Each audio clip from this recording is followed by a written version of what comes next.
Tonight, we're learning plans for a Hilton Hotel at the Falls development in Bristol, Virginia have stalled.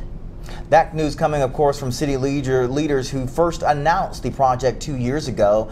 This is just one of about a half dozen businesses that have backed out of the Falls development since the project began more than 5 years ago. The project landing the city in more than $50 million in debt. Now, the city is, of course, trying to rectify that debt.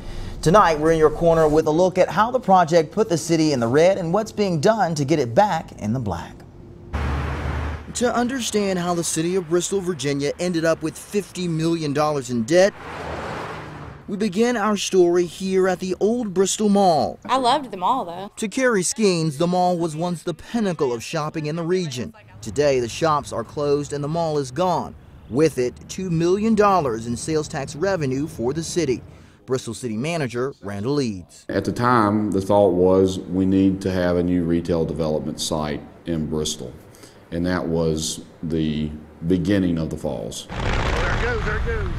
Flashback to 2013, Bristol city leaders would spend nearly $40 million to buy the Falls property and prep the land for development. Big box stores, Cabela's and Lowe's would soon open at the Falls, giving the city much needed tax revenue, but not enough to cover debt. Restaurants and a hotel initially planned to open at the Falls later backed out of the project, leaving a void that Bristol, Virginia city leaders have yet to fill. Overall, the city of Bristol, Virginia owes about $108 million in debt. Right now, city leaders have a little over $51 million budgeted for next year's general fund.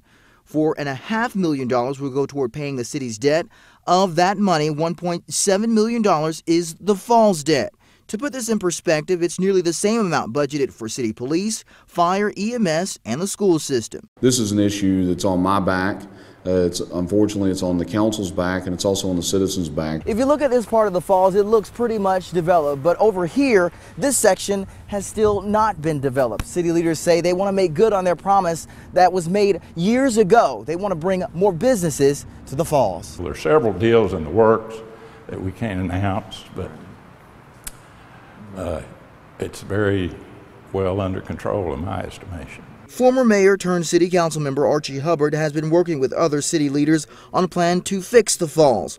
Already, part of the Falls debt has been refinanced. Currently, the city pays $5.4 million to service all debt. In 2022, that payment will go up to $7.7 million a year. City leaders have to come up with an additional $2.4 million in order to make those payments. As the Falls continues to develop, there'll be revenue generated from the Falls, either by real estate property taxes or by sales taxes, and those funds will help to go offset some of our debt service payment. So far, it's been very steady. We've been busy most of the time, but we've had good business. Sydney Jenkins works at Nori Nail Salon at the Falls. Despite the lack of competition at the development, she says business is going well. While shopper Carrie Skeens comes to the Falls often, she says it pales in comparison to the Pinnacle Shopping Center in Bristol, Tennessee. And city leaders in Bristol, Virginia should have thought twice about the Falls development. No, that was a waste of money.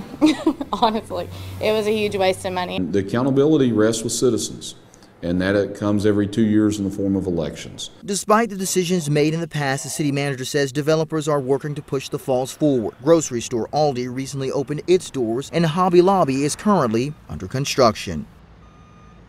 An aesthetic project to create a major waterfall at the Falls development will no longer be built. Now, it was expected to cost the city about $1 million. Now, an interesting point, the city does not own any of the developed land at the Falls, but collects sales and property taxes from the businesses there. After Bass Pro Shop acquired Cabela's, concerns about the future of the Bristol store is growing. Now, city manager Randall Eads told us the Falls continues to move forward and they welcome Cabela's to remain part of the Falls development.